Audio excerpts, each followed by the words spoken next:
Anda kembali di Apa Kabar Indonesia Pagi, kita lanjutkan dialog. Sebelum ke Pak Haryanto, saya mau ke Pak Jutek dulu untuk meminta tanggapan penjelasan dari Bang Tony tadi. Pak Jutek, kalau Anda mendengar penjelasan dari Pak Tony tadi, mungkin ada tanggapan terkait dengan upaya dari pengacara pelaku terdahulu, Evelyn, untuk meminta pencabutan laporan dari pihak keluarga. Tanggapannya, Pak? Baik, selamat pagi Padahal ini kan pemirsa, delik Mala biasa dan ya. juga rekan-rekan sekalian, Pak Tony, Pak Haryanto. Saya mohon maaf pertama mewakili Ketua Umum Profesor Dr. Otto Hasibuan. Beliau berhalangan jadi menugaskan saya pada pagi hari ini untuk menghadiri acara pada pagi hari ini. Yang pertama ingin saya sampaikan bahwa terkait dengan tugas seorang advokat, saya supaya masyarakat dapat memahami ya, bahwa tugas seorang advokat itu adalah pertama itu harus berdasarkan penugasan dari klien yang dibuktikan melalui yang namanya surat kuasa khusus. Ya.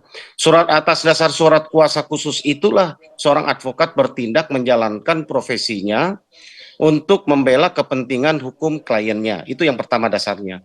Di balik surat kuasa itu ada perjanjian penanganan perkara namanya. Nah, di dalam perjanjian penanganan perkara antara klien dengan seorang advokat, ya, itu memuat banyak hal, batasan pekerjaan termasuk biaya dan honorariumnya. Itu dijamin pasal 21 Undang-Undang 18 2003, di mana seorang advokat berhak ya mendapatkan honorarium dari jasa pemberian kuasanya, dan honorariumnya itu harus wajar ya berdasarkan kesepakatan antara klien dan advokatnya. Itu dasar bekerjanya. Jadi untuk menghindari yang namanya ya tuduhan sekarang, laporan penggelapan dan sebagainya. Di dalam surat kuasa, seorang advokat itu dibekali dengan hak ya, ada yang namanya hak retensi, ada juga makanya ada hak substitusi. Hak retensi ini adalah hak seorang advokat untuk menahan surat-surat ataupun apapun yang berkaitan dengan kasus itu, ya nanti ada kode etik lain yang mengatur, sepanjang untuk menjamin kalau si klien itu misalnya ingkar janji dari penanganan perjanjian penanganan perkara. Itu boleh, itu namanya hak retensi, karena sesuai dengan KUHP Perdata kita juga 1812 ya, itu diizinkan untuk menahan ya hak retensi, untuk menahan surat-surat. Tetapi dalam kode etik disampaikan kalau surat-surat itu punya kepentingan untuk mengurus kepentingan sangat berguna untuk kepentingan klien, walaupun dia berhenti menangani satu perkara, surat itu harus diserahkan kepada kepentingan pengurusan perkara tersebut. Saya mau nyoroti Mbak, ya bahwa ini terjadi, saya melihat ini, saya tidak tahu ya apakah ada perjanjian penanganan perkara, apakah honorarium yang diperjanjikan kesepakatan antara EDH ya, advokat terlapor itu ya, itu apakah dibekali dengan perjanjian penanganan perkara, jumlah nominalnya berapa dan bagaimana ya. Dalam hal ini kan EDH ini kan dituduh menggelapkan mobil ya dari milik kliennya yang notabene adalah tersangka dari suatu kasus pembunuhan ya. Kemudian dalam mengurus satu perkara, advokat ini diatur ya, atau diatur di dalam namanya kode etik ya. Di dalam kode etik advokat khususnya pasal 4D itu sudah jelas ya diuraikan ya, di mana di dalam pasal 4D itu dikatakan ya, huruf D ya, seorang advokat dilarang untuk menerima atau meminta imbalan atau fasilitas yang tidak patut, tidak sesuai dengan profesinya, untuk bertujuan menjaga integritas dan profesional seorang advokat ya. Kemudian kode Pak di Jutek, dalam berarti pasal 4 kalau huruf D sedikit tadi di mempersingkat dalam Pak kode Jutek etik bahwa advokat, Pak Jutek mungkin sedikit mempersingkat saja bahwa ini kuasa hukum yang lama ini tidak bisa dilakukan penahanan ataupun diminta untuk mengembalikan uang, selisih uang yang terjadi ketika melakukan deal-dealan begitu Pak dengan pihak polisi. Mas Philip, saya jelaskan sedikit lagi ya. Di dalam pasal kode etik pasal 4 huruf D itu termasuk menerima uang hadiah dari klien tidak sesuai dengan profesinya, meminta fasilitas yang tidak patut, dan meminta menerima imbalan yang tidak transparan, yang tidak sesuai dengan kesepakatan. Ini yang poin utamanya yang tadi ditanyakan Mas Philips ya. Bahwa saya tidak tahu, ya sekali lagi, apakah mereka ini dibekali dengan yang namanya perjanjian penanganan perkara. Berapa imbalannya, honorariumnya, wajar dan tidak wajar, patut tidak patut, itu kan diatur dalam undang-undang advokat. Kalau itu diperjanjikan di dalam honorarium, kalau klien itu secara sukarela menyerahkan, misalnya dia nggak punya uang, dia serahkan mobil misalnya dalam hal ini. Ya, lalu ada tanda terimanya nggak? Ada termuat nggak di situ? Nah, ini yang harus kita telusuri secara objektif. Tetapi yang jelas, yang tadi saya sampaikan adalah perilaku advokat menurut kode etik advokat dan perilaku umum pada advokat. Satu, harus dibekali surat kuasa. Dua, harus ada perjanjian penanganan perkara yang memuat berapa imbalannya. Kalau di dalam menagih imbalannya dia menyerahkan mobil lalu disuruh jual oleh pengacaranya, saya pikir nggak ada masalah. Yang jadi masalah adalah kalau pengacara itu menyita dan itu bukan haknya atau meminta di luar wajar.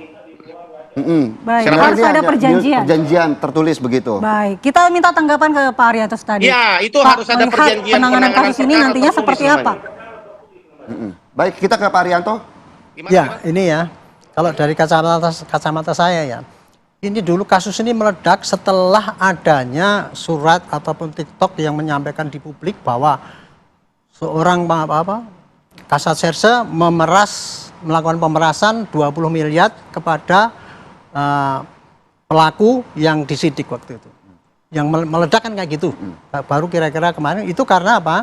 Karena ternyata pihak pelaku yang pertama kali itu tadi ya mencekoi narkoba kepada korban itu, kan itu menggugat ke pengadilan. Minta dikembalikan kerugiannya dia sebanyak yang disebutkan ada 17,1, 14 dan sebagainya. Apa kerugiannya adalah? Kerugiannya adalah karena dia merasa diperas oleh polisi. Termasuk juga dia merasa ditipu oleh pengacaranya yang dulu, Pak Evelyn itu. Itu yang meledak kemudian. Maka kemudian ketika saya tanya ke Polda, ternyata itu juga membuat kaget Polda. Akhirnya apa? Polda langsung ambil alih, itu diperiksa yang para Kasat Serse dan sebagainya itu dan sebagainya diperiksa. Nah, ternyata dari hasil pemeriksaan itu isu dan itu juga dinyatakan juga kepada si Bintoro yang menyatakan bahwa dia menyangkal gitu kan. Karena apa? Karena tuduhan 20 juta itu dianggap mengada-ada. Karena yang dia terima waktu itu, dia mengakui ya bahwa dia memang waktu itu kasusnya nggak segera cepat diproses, tapi dia tidak menghentikan penyidikan kan. Kemudian itu kasusnya P21 setelah kira-kira bulan September ini gitu kan. Sehingga dia merasa difitnah gitu kan. Tapi kenyataannya memang ya dari yang diisukan, yang disampaikan oleh pengacara, oleh pelaku kejahatan yang awal itu dari 17,1 yang diterima oleh pengacara Evelyn itu ternyata yang sampai ke polisi tidak sampai 750 juta. Berarti kan sebagian ada yang digelapkan ataupun yang ditipu oleh pengacara itu.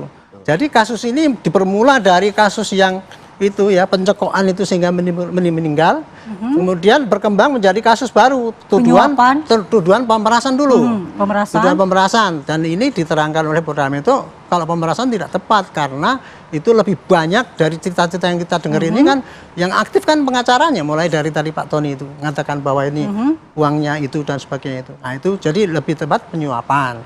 Nah, kemudian tambah lagi sekarang itu dari pihak pelaku tadi yang merasa dirugikan dan menggugat di pidana di perdata tadi, dia melakukan laporan bahwa dia telah ditipu oleh si pengacara kan gitu ke Polda. Sekarang ini juga lagi akan disidik. Nah, sementara dari pengacara kemarin saya dengar konteksnya Pak Tommy dengan pengacara itu, enggak itu kan fee saya dan sebagainya seperti yang diceritakan oleh Pak Zutek itu tadi gitu kan. Oke, jadi kasus ini yang tadinya pelaku jadi kemudian menjadi korban pemerasan, kemudian korban pemerasan menjadi pelaku pelapor lagi penipuan, pengacara menjadi tersangka penipuan dan sebagainya. Jadi complicated kayak gitu kan. Nah, makanya itu arah kedepannya ini adalah yang saya dengar itu Pak Kapolda Metro jelas geram sekali mendengar isu bahwa anggotanya memeras 20 miliar gitu. Tetapi ternyata setelah diselidiki, diperiksa di kode etik itu, kesimpulannya adalah ini bukan kasus pemerasan, tetapi lebih tepat kasus penyuapan. Karena yang mengiming-imingnya adalah yang kuasa aktif hukum. istilahnya yang aktif berperan itu tadi kan lihat proses penyampaian yang dikatakan oleh pelaku korban yang mengatakan dirugikan itu kan termasuk uang, mungkin ya uang yang 300 dikasihkan, Uang kemudian uang duka dikasihkan, pokoknya untuk pengurusan dalam rangka, karena di kacamata si pelaku yang di pengacaranya Bu Evelyn itu dipikirnya dengan dia mengeluarkan duit-duit itu semua kasusnya bisa dihentikan seperti tadi yang saya, padahal kan kasus ini jelas nggak mungkin karena Kasat Sarsa itu tidak akan mungkin mempunyai kewenangan untuk menghentikan penyidikan. Memang tidak memiliki kekuasaan untuk menghentikan, tetapi kemudian untuk mengulur-ngulur Ya, waktu, itulah yang dilakukan untuk oleh menggunakan teknik itu sehingga kemudian juga pelaku tersangka begitu ya merasa, oh ini secara tidak langsung mungkin kita harus memberikan sesuatu agar kasus ini benar-benar murni dihentikan seperti Kalau itu. dugaan saya Pak ini sementara belum tentu benar juga ya. Betul. Dugaan saya adalah yang aktif pengacaranya itu dia mungkin menjanjikan bahwa ini kasus ini bisa dihentikan. Tapi ada biayanya kan gitu kan, biayanya sekian gitu. Tapi menurut Pak Tony tadi kan kasus ini kan nggak mungkin bisa dihentikan. Iya, Dan karena saya bukan juga delik mengatakan aduan. nggak akan mungkin seorang Kasat Serse itu menghentikan kasus pembunuhan seperti itu, Pak. Iya. Harus digelar, dikirim. Itulah yang bisa dilakukan oleh penyidik itu ya cuma mengulur-ngulur waktu itu aja kan. Iya, berarti tidak mengirim berkas. Tidak ya, mengirim, memperlama. Itu juga sudah melanggar kode etik itu. Makanya di sini ya kepada tim daripada penyidik di Polres itu jelas salah dia karena apa? Mengulur waktu, mengulur-ngulur itu dan tidak akan menyampaikan dan kemudian menerima suap apapun sedikit atau banyak yang penting dia menerima transferan gitu kan terkait dengan masalah ini kan. Makanya ini akan diproses dan sudah diproses di kode etik.